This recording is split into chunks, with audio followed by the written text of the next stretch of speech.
ఎన్నిసార్లు చెప్తున్నాను తెలుసా బుజ్జి, పిల్ల మాట వినట్లేదు. అడిగితేనో చెప్పుకో అంటుంది. అదిగో అదే ఎక్కుతుందంట, బయట లేదు. ఉన్నాయి గిల్సులు, ఆ గిల్సుల మీద పడి ఎక్కుతుంది. ఎన్నిసార్లు కేకేస్తున్నాను, రాదంట ఇంట్లోకి. అవి ఎక్కి తొంగి చూసిద్దంట. రికార్డ్ అవుతుంది కదా, తర్వాత మొత్తం విని దీని సంగతి ఏందో చెప్పు నువ్వు ఇంటికి వచ్చాక. నాకైతే భలే ఇసుకిస్తుంది పిల్ల మాత్రం. పొద్దున్నుంచి ఇందాక కూడా బయట ఎన్నిసార్లు కేకేస్తున్నాను పిలిచి రాజాను అంటే అసలు ఇంట్లోకి రావట్లేదు. ఆ తొంగి చూడటము, ఆ గోళ్ళ మొత్తలు అమ్మటి అదే చేస్తుంది. అదేమంటే చెప్పుకో నాన్నకు ఫోన్ చేసే అంటుంది. రికార్డ్ అవుతుంది కదా, విను మొత్తం. పంపించేస్తాను నీకు వీడియో.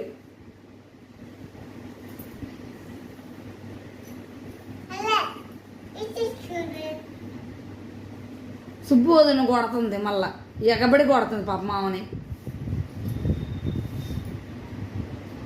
కొట్టావా లేదా? కొట్టావా? ఎందుకు కొట్టావు సుబ్బు వదిన్ని?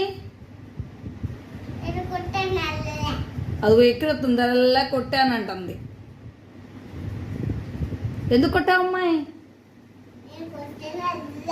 అదే ఎందుకు కొట్టావు?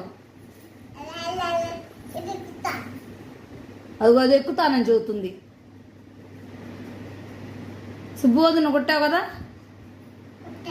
ఎందుకు కొట్టావు?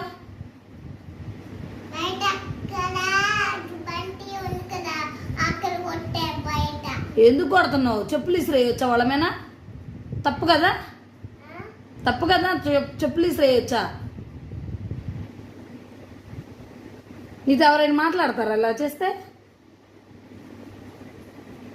చెప్పు. వెళ్ళిపో, ఇంట్లో నుంచి వెళ్ళిపో, నువ్వు వద్దు.